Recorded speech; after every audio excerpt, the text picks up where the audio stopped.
प्रस्तुत कहानी आप सुन रहे हैं देवदासी सुभद्रा कुमारी चौहान द्वारा लिखित। सोकर उठते ही सुरेश की दृष्टि सामने वाले मकान पर पड़ी जो महीनों से खाली पड़ा था। उसने देखा एक स्त्री सामने छज्जे पर खड़ी है। सिर के बाल छल्ले छल्ले बनकर माथे पर बिखरे पड़े हैं। रंग बहुत गोरा न होकर भी सांवला न था। चेहरा बहुत ही आकर्षक था। स्त्री के चेहरे पर विषाद की एक गहरी छाप स्पष्ट दिखाई दे रही थी। उम्र कुछ अधिक थी पर सौंदर्य में किसी प्रकार की कमी न आई थी। सुरेश मंत्रमुग्ध की तरह बहुत देर तक उसकी ओर देखता रहा। स्त्री नीचे सड़क की ओर देख रही थी। आंख ऊपर करते ही उसने सुरेश को देखा। दोनों की आंखें मिली। सुरेश की आंखों में प्रश्न था और रमणी की आंखों में याचना। तुरंत ही किसी प्रकार की आवाज सुनकर रमणी भीतर चली गई। फिर छज्जे के दरवाजे दिन भर बंद रहे। उसके नए पड़ोसी कौन हैं यह सुरेश बिल्कुल न जान सका। शाम को सुरेश घूमने चला गया। घर लौटा तो 11:30 बज रहे थे। सामने वाले मकान में अब भी प्रकाश था।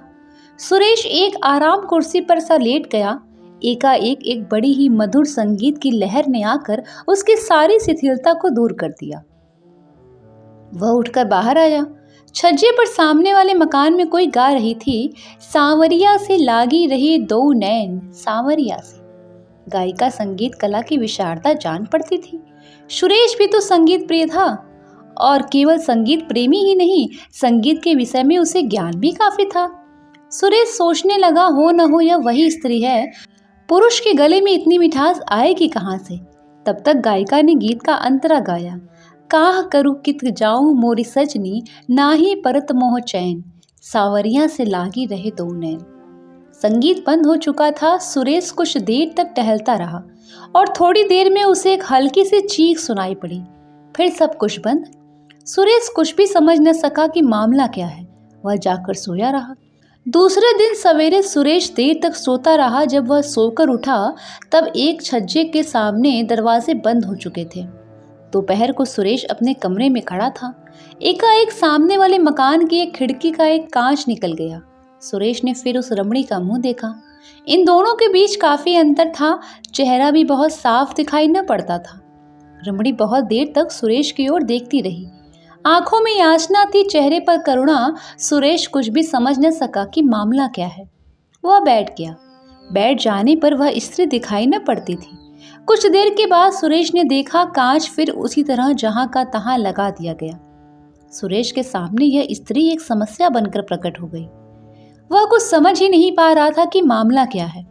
रमणी न तो कुलवधू सी जान पड़ती थी, न निर्लज्ज वेश्या ही वह सुरेश की ओर देखती। पर वासना की लपट उन आंखों में नहीं थी। उन आंखों में विषाद के साथ याचना जरूर साफ साफ दिखाई पड़ती थी।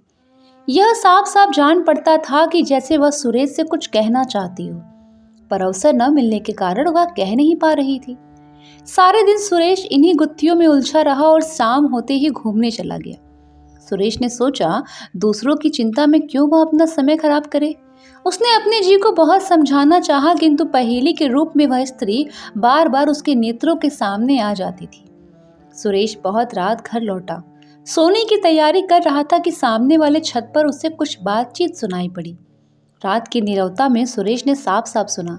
कोई कह रहा था, तो तुम सीता सती हो, बस यही या उस मंदिर में भी जहां हजारों को रिझाने के लिए तुम्हें नाचना और गाना पड़ता है।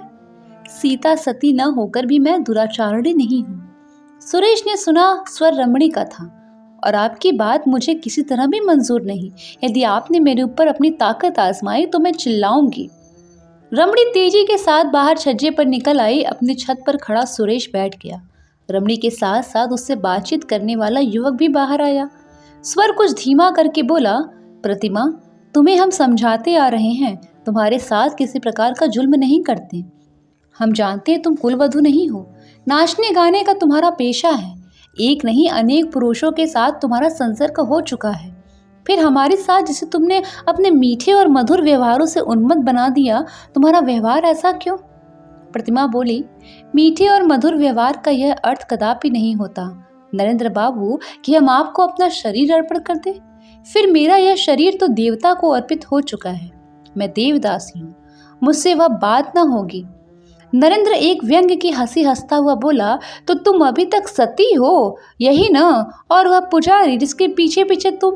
प्रतिमा बात काटते हुए बोली, बस बस रहने दीजिए, आप पुजारी जी का नाम न लीजिए। वे मेरे पिता के तुल्य हैं, वे बहुत सीधे हैं। अगर वे सीधे न होते तो आप मुझे यहाँ धोखे से ला भी नहीं सकते थे। नरेंद्र का नशा इस समय जोर पर था। वह क्रोध से बोला, मैंने उन्हें धोखा दिया है या तुमने मुझे उल्लू बनाना चाहा? साफ साफ कहो, क्या तुम्हारी खुद की इच्छा न थी मेरे साथ घूमने चलने की? प्रतिमा, घूमने जाना दूसरी बात है और घूमने के बहाने भाग जाना दूसरी बात। आपने पुजारी जी से नहीं कहा था कि शाम होने से पहले लौट आएंगे? नरेंद्र, ओहो हो, इतनी भोली तो तुम न बनो। तुम नहीं जानती थी कि हम लोगों ने घूमने की बात क्यों की थी? तुम बड़ी नीच हो। सब कुछ तुम्हारे ही कारण हुआ है और अब तुम मुझे बेवकूफ बनाना चाहती हो। प्रतिमा, यदि मुझे मालूम होता कि घूमने के बहाने आप मुझे भगा ले जाएंगे तो मैं आप लोगों के साथ कभी ना आती। झूठ बोलते हुए तुम्हें लज्जा नहीं आती? किसी दूसरे से आंख लड़ गई है, यह क्यों नहीं कहती? बेहया कहीं की। कहकर नरेंद्र गुस्से से छत पर टहलने लगा। प्रतिमा ने कहा, आपका व्यवहार मेरे साथ बहुत उद्दंड होता जा रहा है, मैं इसकी आदी नहीं हूँ। उद्दंड व्यवहार इसको कहते हैं? कहते हुए नरेंद्र ने कसकर एक तमाचा प्रतिमा को लगा दिया। प्रतिमा चीख पड़ी। कमरे से नरेंद्र के साथ ही अन्य युवक बाहर निकल आए। उनमें से एक बोला, यार नरेंद्र छोड़ो भी, तुम क्यों इसके पीछे पड़े हो? नरेंद्र बोला, पीछे पड़ने की बात नहीं है, तुम जानते हो हम लोग 1 महीने से इसी के पीछे रुपया पैसा समय बर्बाद कर रहे हैं। कुछ मेरा अकेला अनुमान भी नहीं, तुम्हारा सभी मित्रों का अनुमान था कि यह हम लोगों के साथ भाग जाना चाहती थी। तभी तो हम लोगों ने इसे वहां से निकाला, नहीं तो औरतों को भगाना कोई हमारा पेशा थोड़े ही है। अनुमान गलत भी हो सकता है, एक तीसरे ने कहा, जिसे अनायास ही प्रतिमा से कुछ सहानुभूति हो गई थी। तुम लोग बेवकूफ बन सकते हो, पर मैं न बनूंगा। मैं अभी इसे सीधे किए देता हूँ। ऐसा कहते हुए नरेंद्र ने प्रतिमा के पास जाकर कहा, यह रोना किसे सुना रही हो? अब कोई तुम्हारे नखरों को देखकर धोखा नहीं खा सकता। तुम्हारी जात ही ऐसी है। उल्लू फांस कर रखने में तुम लोग अपनी विजय समझते हो, पर वह उल्लू हम नहीं है कि फंस जाएं। पहले तुम्हें फंसा लेंगे, बाद में हम फंसेंगे। प्रतिमा ने कहा, ठीक है, आपकी कैद में हूँ, जो चाहे आप कर सकते हैं, पर मैंने आप लोगों को पढ़ा लिखा सभ्य पुरुष समझा था। मैं क्या जानती थी कि पुरुष के नाम में आप लोग राक्षस हैं। हम राक्षस हैं? नरेंद्र ने दूसरा तमाचा प्रतिमा को जड़ दिया। और तुम देवी हो, बदजात कहीं की। मंदिर का राय रत्ती हाल जिसे न मालूम हो, उसके सामने अपने सतीत्व का ढोंग रचना। यहाँ पहले ही सब कुछ जान लिया था, तब पैर आगे बढ़ाया था। हमने कोई कच्ची गोलियां नहीं खेली हैं। अब सुरेश से रहा न गया, उठकर खड़ा हो गया। टॉर्च फेंकते हुए उसने कहा, आप लोगों की बात करीब आधे घंटे से सुन रहा हूँ। इतनी बातें सुनने के बाद इसी परिणाम पर पहुँचा हूँ कि आप लोगों ने इसको कैद में रखा है। यह आपकी कोई नहीं, आप इसे भगा लाए हैं। नरेंद्र ने उसी क्रोध के स्वर में कहा, हमारे आपस के झगड़े में पड़ने वाले तुम कौन हो? सुरेश बोला, मैं एक मनुष्य हूँ जो मनुष्यता का बर्ताव करना चाहता है। यदि आप लोगों ने मेरे साथ दूसरी तरह का बर्ताव किया तो फिर मुझे पुलिस का आश्रय लेना पड़ेगा। मामला पुलिस तक गया। वे चारों व्यक्ति जमानत पर छोड़े गए। प्रतिमा को उसकी इच्छानुसार सुरेश के साथ छोड़ दिया गया। सुरेश उसे उसके मंदिर के पास पहुंचा देना चाहता था, परंतु प्रतिमा उसी रात में बीमार हो गई और लगातार 1 महीने तक बीमार रही। बीमारी से अच्छे होने के बाद अस्पताल से लौटकर प्रतिमा सुरेश की अतिथि हुई। एक दिन सुरेश बोला, अब आपको मंदिर पहुंचाना पड़ेगा, किंतु आपने अब तक यह नहीं बताया कि आप इन लोगों के चंगुल में कैसे फंस गई। प्रतिमा बोली, गुजरात के देहाती इलाके में दुर्गा देवी का एक बड़ा प्राचीन मंदिर है। मंदिर से लगी हुई बहुत सी जायदाद हैं, जिसकी सालाना आमदनी 30,000 के करीब होती है। उसी मंदिर की मैं देवदासी हूँ। माता पिता ने मन्नत मांगी थी कि यदि संतान होगी तो कन्या संतान देवता की भेंट चढ़ा देंगे। मैं उनकी दूसरी संतान हूँ। 5 वर्ष की आयु में वे मुझे मंदिर में छोड़ गए थे। मंदिर के बहुत से ट्रस्टी हैं और एक प्रधान पुजारी और कई पुजारी हैं। प्रधान पुजारी पढ़े लिखे विद्वान और बहुत नेक हैं। मंदिर की आमदनी से बहुत से छात्रों को छात्रवृत्ति मिलती है। बहुत से अनाथ और विधवाओं का पालन होता है। प्रधान पुजारी के कारण मंदिर में किसी प्रकार का अनाचार नहीं हो पाता। मेरे अतिरिक्त और भी देवदासियां हैं। मंदिर के ट्रस्टी तथा अन्य लोग देवदासियों के साथ अनाचार करना चाहते हैं, पर प्रधान पुजारी के कारण यह हो नहीं पाता। इसीलिए ट्रस्टीगण पुजारी जी से असंतुष्ट हैं। मुझे पुजारी जी ने छुटपन से ही हिंदी और संस्कृत की शिक्षा दी है। मैं मंदिर में नाचने गाने के बाद उनका लिखने पढ़ने का बहुत सा काम कर देती थी। वे बहुत बूढ़े हो चुके थे। नरेंद्र वगैरह 6 आदमी एक दिन हमारे मंदिर में पहुंचे। ये लोग पढ़े लिखे सभ्य कहलाते हैं। पुजारी जी ने इनके आदर साकार का सारा भार मुझे सौंपा। इसके बाद इन्होंने मंदिर में कुछ दिन ठहरना चाहा। आने जाने वालों के लिए ठहरने का प्रबंध वहाँ काफी अच्छा है। उसके बाद ये लोग धोखा देकर मुझे ले आए। कई जगह ले गए, कई दिन ठहरे, कहीं 2 दिन, कहीं 3 दिन। सब जगह मुझसे यही कहते रहे कि पुजारी जी से पूछ लिया है, पर मुझे संदेह हो गया।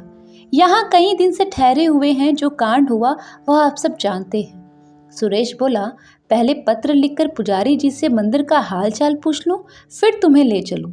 प्रतिमा की भी यही राय रही। सुरेश ने पत्र लिखा और कई दिन के बाद उत्तर मिला। मंदिर की एक प्रधान देवदासी के अचानक गायब हो जाने से मंदिर में गड़बड़ी मच गई। ट्रस्टी लोगों ने प्रधान पुजारी को अलग कर दिया। उनके स्थान पर जो प्रधान पुजारी नियुक्त हुआ वह बड़ा अनाचारी था। अब मंदिर मंदिर नहीं, अत्याचारियों का अड्डा हो रहा है। निवेदक। पत्र पढ़कर प्रतिमा ने कहा, अब मैं वहां जाकर क्या करूंगी? सुरेश ने कहा, फिर अब क्या करना चाहिए? हताशी होकर प्रतिमा बोली, मैं क्या कहूँ, आप ही जानिए। सुरेश ने कहा, मेरा तो विचार है कि आप विवाह करके किसी भले आदमी की कुलवधू की तरह रहिए। प्रतिमा चौंक पड़ी। विवाह? मुझसे विवाह कौन करेगा? और फिर विवाह की मेरी उम्र भी तो नहीं रही। सुरेश ने प्रतिमा के पास जरा जाकर प्रेम, श्रद्धा और आदर के भाव से कहा, उम्र की बात मत कहो प्रतिमा। शेक्सपियर ने जिससे विवाह किया था उसकी उम्र उससे 9 साल अधिक थी। विवाह 2 आत्माओं का मिलन है और आत्मा कभी वृत्त नहीं होती। मैं तुमसे विवाह कर सकता हूँ। प्रतिमा का चेहरा लज्जा से लाल हो रहा था। उसका मस्तक झुकते झुकते सुरेश के चरणों पर गिर पड़ा।